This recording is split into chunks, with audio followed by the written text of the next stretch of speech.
Good evening friends, मैं सुरेश कुमार आपका welcome करता हूं। आज हम रिपोर्ट राइटिंग का थर्ड पार्ट पढ़ेंगे। पार्ट थर्ड में पढ़ने से पहले हम इस पर चर्चा कर लेते हैं कि ये क्वेश्चन नंबर 4 है। आपको 6 मार्क्स दिलाएगा, 5 मार्क्स दिलाएगा, है ना। और इस क्वेश्चन में हमें रिपोर्ट लिखना है और रिपोर्ट हमेशा पास्ट टेंस में लिखा जाता है।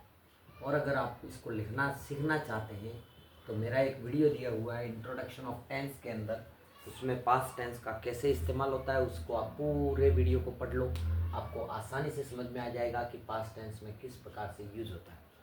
आज हम रिपोर्ट ना लिखकर ये देखेंगे कि important report for board examination, यानी परीक्षा की दृष्टि से कौन कौन से रिपोर्ट महत्वपूर्ण हो सकते हैं। ठीक है, तो आज हम इसी पे चर्चा करेंगे कि कौन कौन से रिपोर्ट हैं जो हमारे परीक्षा में ज़्यादा महत्व रखते हैं, आ सकते हैं।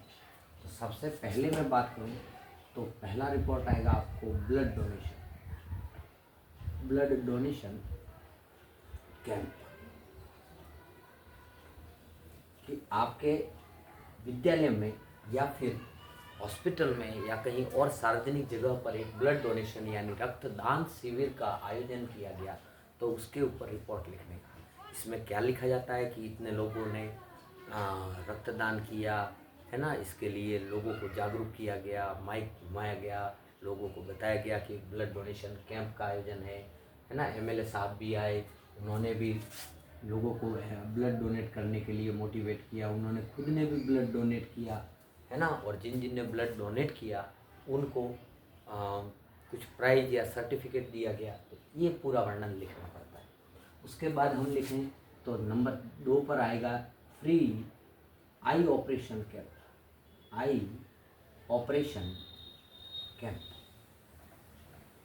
यानी कि निःशुल्क आँख की जांच का या इलाज का जो कैंप आयोजित किया गया। जैसे कि हमारे ग्लोबल हॉस्पिटल माउंट आबू का जो जे वाटुमल ग्लोबल हॉस्पिटल है, वो जगह जगह फ्री आई ऑपरेशन कैंप आयोजित करता है। जिन लोगों को मोतियाबिंद की समस्या होती है उनको वहाँ ले जाते हैं, उनकी देखभाल करते हैं, उनका ऑपरेशन भी करते हैं और वापस सही सलामत उनको घर तक भी पहुँचाते हैं, है ना। तो आई ऑपरेशन कैंप किया गया और कौन कौन से कितनों को सिलेक्ट किया गया, हाँ, किन को नंबर की ज़रूरत थी, किन को दवाई की ज़रूरत थी, ये सारी डिटेल इसके अंदर लिखी जाती है। नंबर 3 पर अगर मैं बात करूँ तो इसमें एक सैंपल पेपर में पढ़ा है प्रश्न कि फूड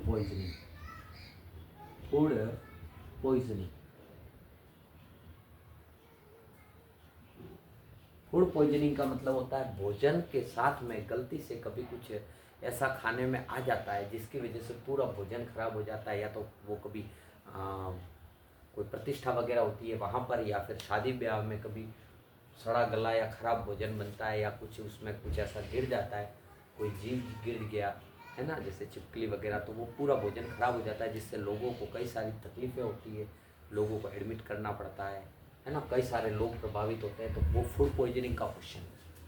नंबर 4 पर अगर हम देखें तो inter school football match. Football की जगह कुछ दूसरा भी आ सकता है, कोई ज़रूरी नहीं है कि फुटबॉल मैच का ही है। इसकी जगह क्रिकेट मैच आ सकता है, हॉकी मैच आ सकता है, स्कूल की जगह क्लास भी आ सकता है कि 2 कक्षाओं के बीच में, 9वीं और 10वीं के बीच में, या 11वीं और 12वीं के बीच में इंटर क्लास फुटबॉल मैच का आयोजन किया गया, या इंटर स्कूल 2 स्कूलों के बीच में मैच का आयोजन किया गया, है ना। और दोनों टीमों ने अच्छा खेला और ये टीम विजेता रही, ऐसा लिखा जाता है इसके अंदर, जैसे कि आंखों देखा हाल, है ना।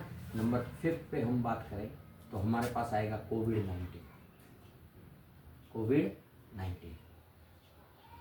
यानी कोरोना वायरस। इसका तो अभी एक नया वायरस भी आ गया है, HPMV, है ना। तो कोविड-19 के बारे में तो हमने इस समस्या को झेला है, तो अपन इसके बारे में तो हमें लिखने में ज़्यादा तकलीफ भी नहीं होगी। ये आज तक नहीं आया है कोविड-19 का। फिर अगर हम बात करें छठा, ये जो इम्पोर्टेंट है इनको 1-2 बार आप पढ़ लेना, क्योंकि इतने सारे में लिखाने से वीडियो ज़्यादा बन जाते हैं, फिर बच्चे बोर होते हैं। तो मैं जो मेन है, जो आने लायक है, उन्हीं को लिख रहा हूँ। जैसे कि मैंने एक और लिखा कि साइंस एंड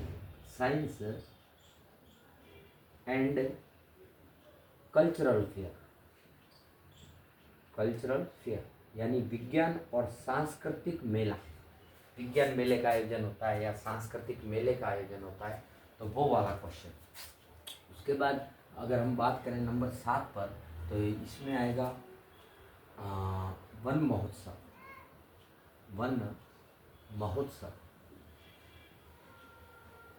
या ट्री प्लांटेशन भी कहते हैं इसको, plantation program, plantation program. Tree तो कहाँ प्लांट कर सकते हैं, यानी कि पौधारोपण जो कार्यक्रम हुआ उसके बारे में। ये दो अलग अलग दे रखे, लेकिन आपके एक से ही काम बन जाएगा। कोई बढ़िया वाला वन महोत्सव का याद कर लो, आपके काम बन जाएगा। फिर इसमें पावर फेलियर, पावर फेलियर इसका तो वो कारण याद कर लो जो मैंने लेटर में बताया था। पावर फेलियर या इलेक्ट्रिसिटी फेलियर, इलेक्ट्रिसिटी फेलियर,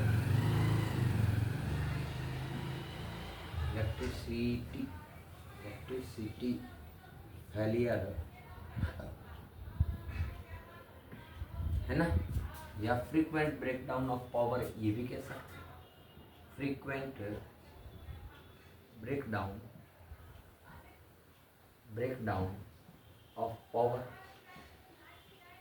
यानी नियमित विद्युत की कटौती के बारे में ये भी आता है ना, कभी कभी पूछ लेते हैं।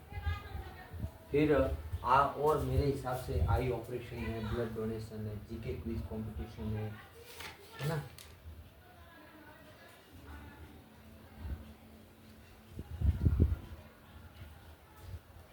हाँ, और फिर और 2 डेज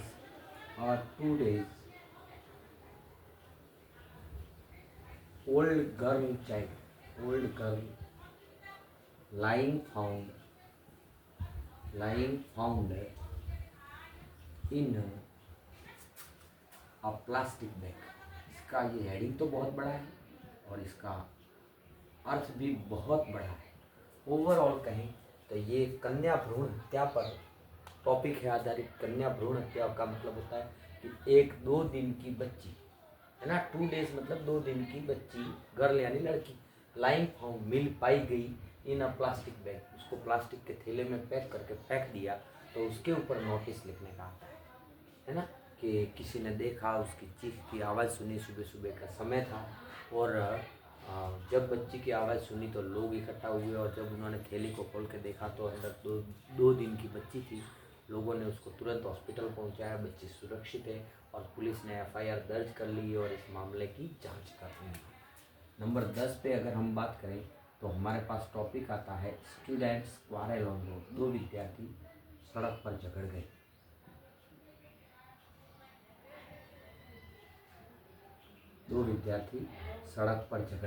है ना। ये कुछ टॉपिक्स है जिनमें से आपके आ सकता है, इसके अलावा मेरे हिसाब से कोई ऐसा टॉपिक बच नहीं जाता।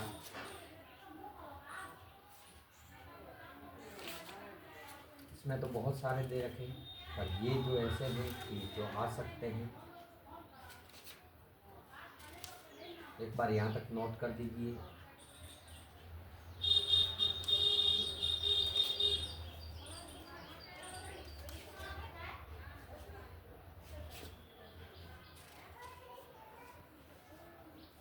है ना।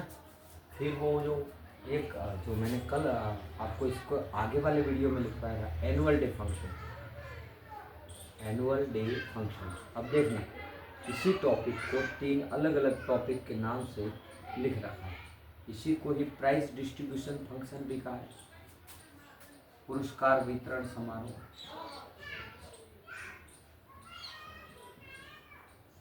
है ना। तो ये 11 टॉपिक है, इन पे अगर आप मेहनत करेंगे, इनको पढ़ेंगे, तो ये पूरे 5 मार्क्स कवर करके आएगा। और बनती कोशिश ये एक ऐसे टॉपिक है जिनमें से ज़्यादातर पूछा जाता है। ठीक है, आपको इन्हीं पर मेहनत करनी है, अपनी मेहनत को आगे बढ़ाना है। एक बार मैंने बताया है, कोई ऐसा टॉपिक कि नहीं सर आप ये समझा दो लिखकर, तो कमेंट कर देना। तो कमेंट से एक भाई ने कमेंट किया था कि सर इनको प्ले लिस्ट में कर दो, और मैंने वो प्ले लिस्ट बना दी सबकी अलग अलग, ताकि आपको ढूंढने में दिक्कत ना हो। ठीक है ना। तो ऐसे अगर आपको कोई भारी लगे, पासबुक से पढ़ रहे हो या किसी और चीज़ से पढ़ रहे हो, भारी लग रहा है, तो आप एक बार कमेंट में लिख देना कि सर ये लिखवा दो, मैं लिखा दूँगा। ऐसा कोई बड़ी बात नहीं है, लेकिन कई सारे बच्चों को ये आता है, कई सारे बच्चे ऐसे हैं जिनको नहीं आता। तो नहीं आता तो घबराने की ज़रूरत नहीं है, वो कमेंट सिर्फ मेरे पास आता है, हिडन कमेंट है, तो मैं ही पढ़ सकता हूँ। तो आप अगर नहीं समझ में आता तो उसमें कमेंट बॉक्स में लिख देना कि सर इसको लिखवा दो, मैं लिखवा दूंगा। अगर आप कहेंगे कि 11-11 लिखवा दो, नो प्रॉब्लम, मैं 11-11 का वीडियो अलग अलग बनाकर आपको रिपोर्ट में दे दूंगा। लेकिन जाने से पहले एक छोटी सी रिक्वेस्ट है कि अगर मेरा पढ़ाया हुआ पसंद आता है तो मेरे वीडियो को लाइक करें, शेयर करें, और चैनल को अभी तक सब्सक्राइब नहीं किया है तो सब्सक्राइब करें। Thank you.